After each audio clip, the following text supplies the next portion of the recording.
The whole thing could get close to be passing. She won the three sisters and my mom, and we all hold, she went like this. She hold my hand and I held her hand. And we hold, the four of us hold, and she's trying to breathe and breathing. She couldn't, and I said, Emma, it's fine. It's okay. You can go. We'll take care of your children. I promise. We'll take care of everything you love. You need to go now. There's people waiting for you. You can go. She took her last breath. I saw it. A light came, and she went beautiful again because she was a beautiful woman. She died at peace.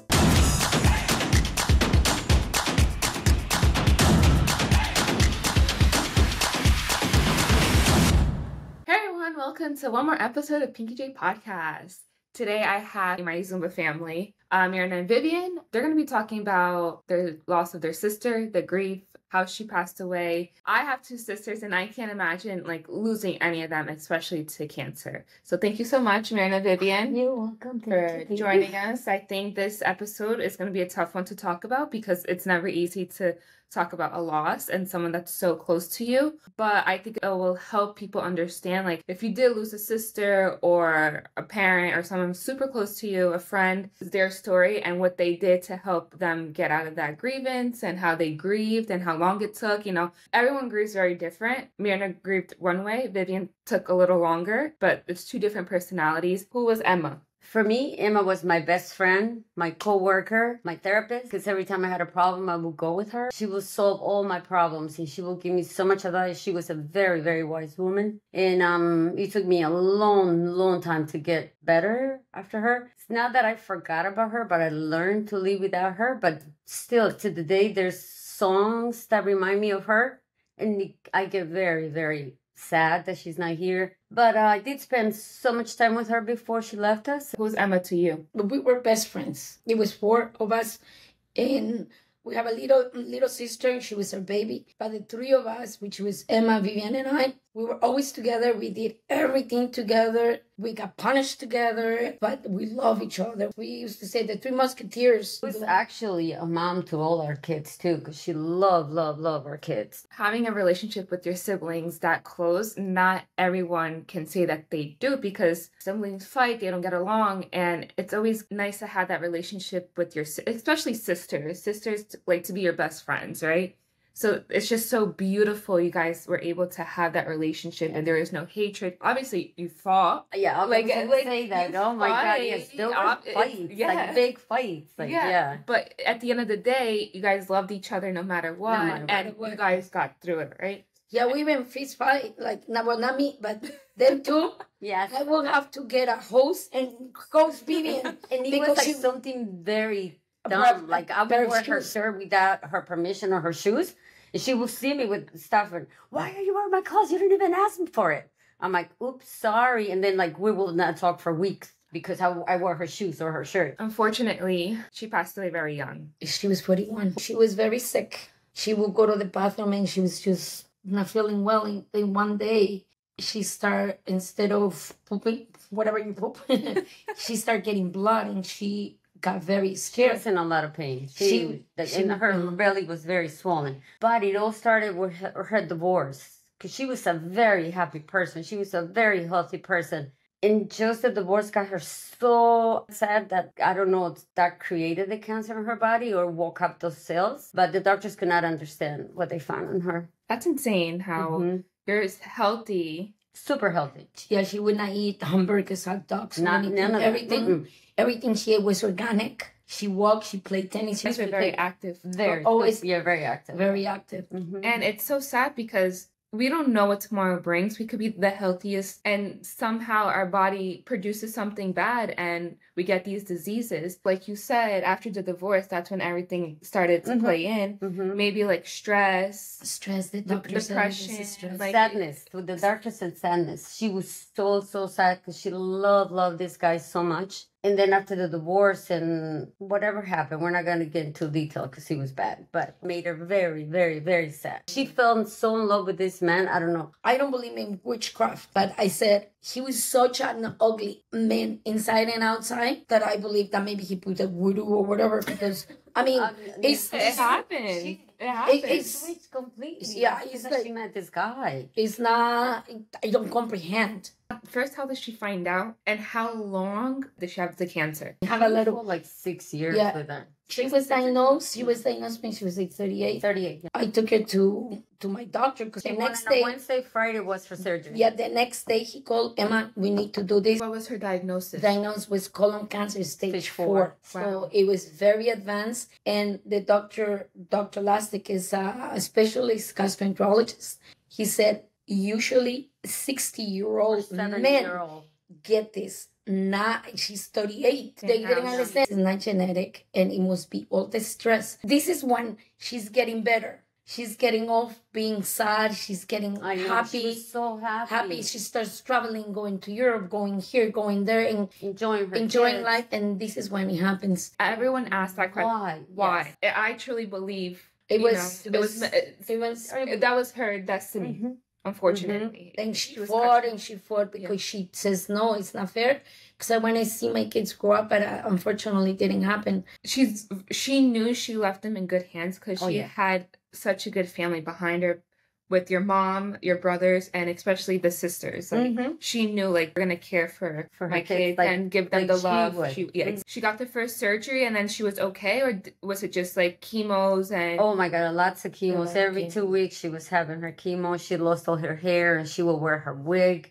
And we were like, she's so funny. She will like make jokes with her wig and stuff. And like, oh my God, she was just, even with her chemo, she's making a joke about everything, making everybody laugh. Within the 6 years, obviously the doctors told her, you don't have much time, right? And she lived her life to the fullest after that. Like, she was always positive and living life. Every surgery, they will say you have 6 months. And Emma will tell me, Vivian, I'm going to get up and I'm going to get better. Watch. And she would. How many surgeries? How many? Like 4, 5? The risk you have when you get surgeries, it could be that you can eliminate it or it will spread. And her case is spread all over. Like all over. And all over. Except on her brain. And seeing someone you love suffer so much, like she did, and it's tiring, not physically, but also mentally for you guys, because you're like, yes, we want to be there for her, but also she's suffering so much. She shouldn't be suffering this much. Then you go, like, I got to the point, like, seeing her, like, I will be like, you feel useless.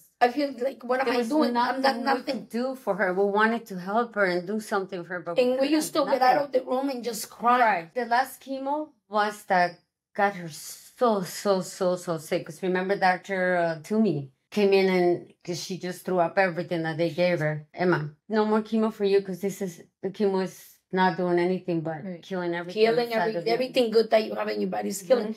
And she says, go and talk to her, tell her that I want it. And so I went. She said, do something. I went and I talked to her and she says, Myrna, I know you love your sister. As a person, I can keep doing this to her because we're killing her. And she's in a lot of pain. The chemo is, because she was like, they were experimenting with all kind of chemos because her age, they want to help her, but it got to the point when she said, that's it. All those medications and the drugs and stuff. And then the final step is the worst. She did not want to go to hospice. She's like, do whatever you can, but don't bring me to hospice. I want to go to my mom's. No, but hospice, it was brought to my mom's. I can't imagine what your mom went through because losing a sibling, it's hard. But losing a child is probably the worst thing a mother can go through. That's what she says. And her kids. I could not look at my nephews and my niece without thinking of the pain they were having. It was horrible.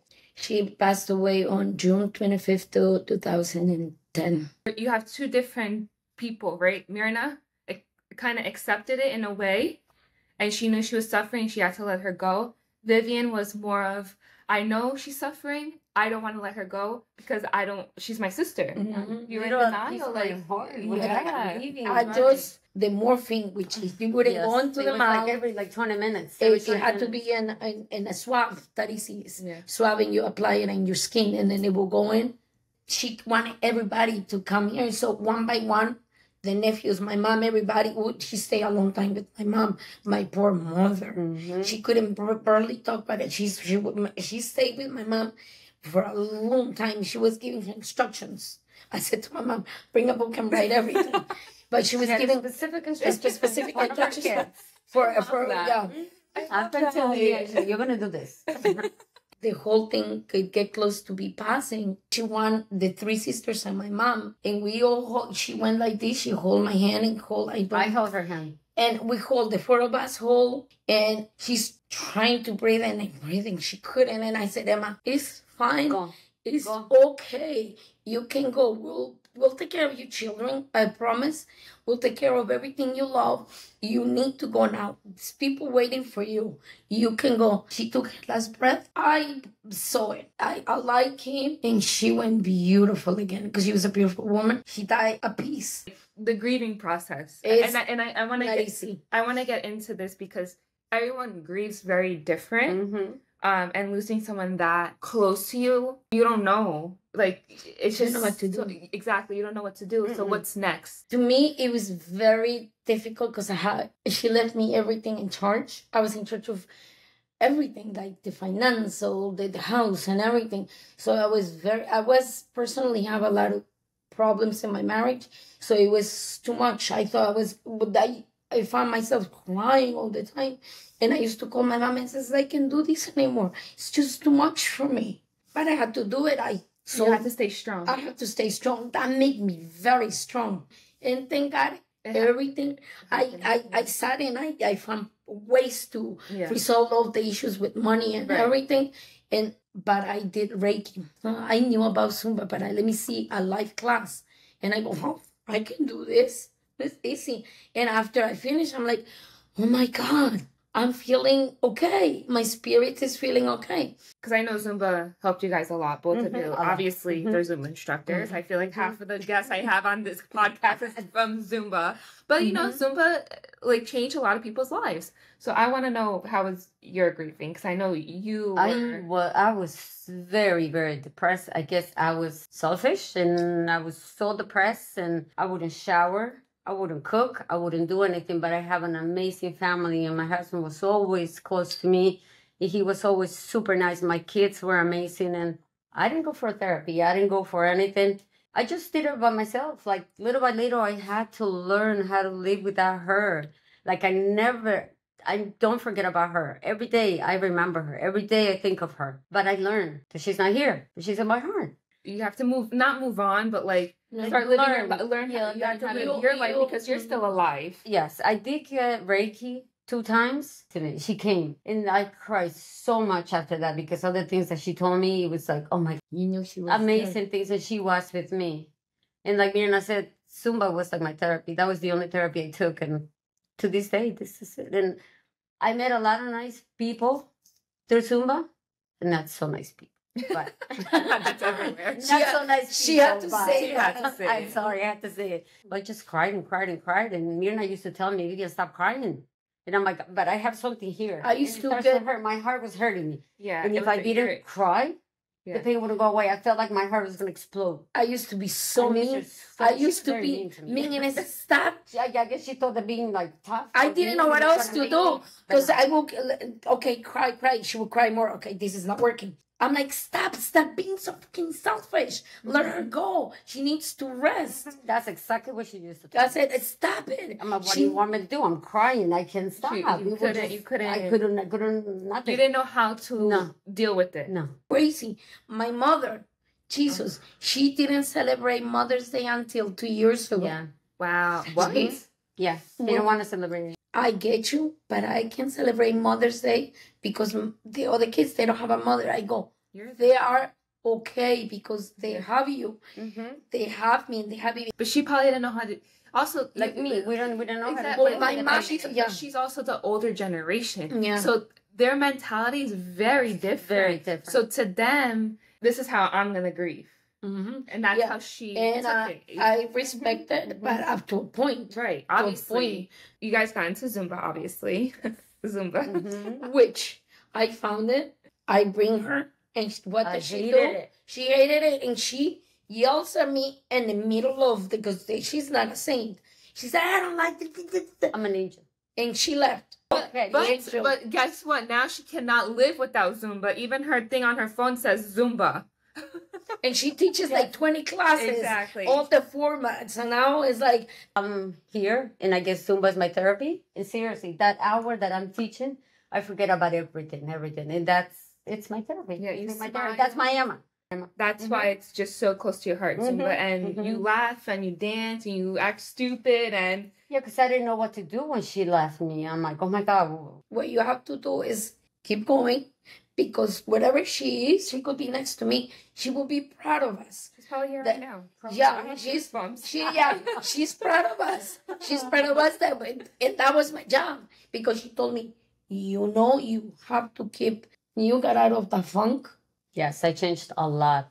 This was not me years ago. I'm not the same person that I was before. I did promise them I'm not going to be a pushover. I'm not going to let people walk all over me. And you were able to, stand your ground. Yep. And I just want to thank you guys for telling your story, because this is not an easy story. No. It's not easy to talk about. It's not. But I wanted to share this story, and I wanted them to share this story. Number one, for them to release a little bit. And to the listeners, this is a story very hard, very touching, but maybe you guys are going through something. You guys lost a friend. Unfortunately, this is a disease that a lot of people are going through. Some people are able to pass it, some people are not. Or if you lost someone without a disease, an accident, something, you have to grieve, but you have to find that therapy to help you get out, because you, like they said, they didn't know how to handle it. Like, it was such a big loss. How do you move on? How do you move forward?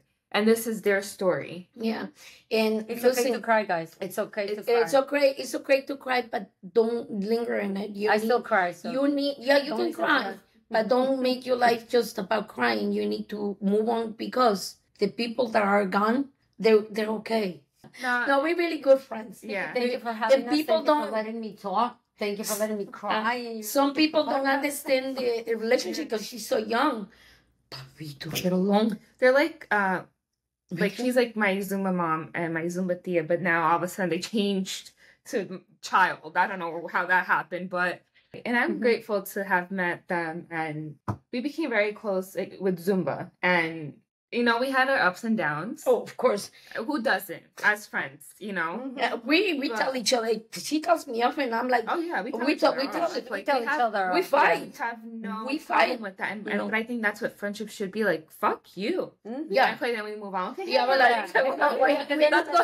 Let's go have drinks. We have a joke. Fuck you, fucking me. Fuck you. No, but I'm so grateful that they came into my life, and obviously Zumba also changed me, but that's a different episode, because this is not about me, it's about their journey. As you guys can see through this podcast and through the guests and through the experience, you're not alone. You matter. You have a purpose in this life, and life is short. We have to enjoy this life to the fullest, because we don't know. We don't know what a minute can bring us. We don't know what 30 minutes can bring us. We could be walking and have a heart attack. We could be walking, get shot. I don't know. This fucking world is crazy. But, yeah, no, seriously. Your life can change completely. Exactly. Yeah? And this is an example how a young, beautiful woman, healthy as she could be, passed away so young with this stupid disease, because not even the doctors can understand. Nobody. And it can cause stress can cause. So stop stressing so much. It's not worth it, because this life we live, eventually we have to die. But in this world right now, this present world, we need to live what we want to do, what makes us happy. And most important, what makes us happy. Yes. Do what makes us happy. If you want to do Zumba, go do Zumba. If you're in the New Jersey area, check their classes out, by the way. I always tag them on my Instagram, so just follow. Do you guys have anything else to share? No, just thank you so much for having us and, putting up with me. I'm a little crazy. I need a lot of patience to deal with, especially... No, but it's with love. It's with love that I bother her, whatever. And I'm a pain. I'm almost perfect, so I don't have any... Excuse me, I'm perfect. I am perfect. This is a reunion after 3 months. So. 3 months is too long. So much. Yeah, so much. Cheers to life. Life is short, so be kind. Love your friends. Love your family. Be kind and be good. Don't use people. Just be kind. It's so easy to be kind. About this in my other episodes, if you want to check it out, like even something so little as a smile, and stop judging. Like, oh, that person, my biggest thing is always that person gained weight, that person lost weight, but you don't really know what they're going through. Why are they going through depression? Do they have health issues? Like that's also like like Mirna said, be kind and live your life. If you're a thick girl, or if you want to go act crazy, or if you want to do Zumba all day, every day, do it. you. Exactly. And just be kind to everybody. It's a compliment. Oh, look at your hair, so pretty today. Oh, you woke up beautiful today. Mm-hmm. We're humans, and We're not we go perfect. through like we have problems. Everyone has their problems. Everyone. From the smallest to the biggest, it's still But a problem. it's your in problem. life. You could be a big problem For someone. Like, why? Like, people like, get over it. Like, why are you like that? Exactly. Like, and no, like, hey, what do you need? I know you're going through this. Hey, I know. Hey, you want ice cream? I'll buy you like, ice cream. Hey, You want a beer? Let's have a beer. Let's have a beer. You know, like, do you just need a hug? That's I'll it. give you a hug. You know, because we don't know what anyone's going through. Honestly, and especially in this world today, it's fucking batshit crazy, and mental health is huge right now. Oh my God, yes, huge. So, and that's a different episode. If we continue talking, we won't shut up. We'll be Like, here we'll be here for hours with all these. We gotta get ready to go. So. Yeah. Yes, but thank you so much. And I wanted to say thank you guys for always supporting me, listeners. And check out my other episodes. There's a lot more to come. A lot more guests are going to come on. And like I said, if you guys ever want to talk, we're here. If you ever want to share your story, we're also here. And thank you so much. Until the next episode. Bye, guys. Thank you. Bye.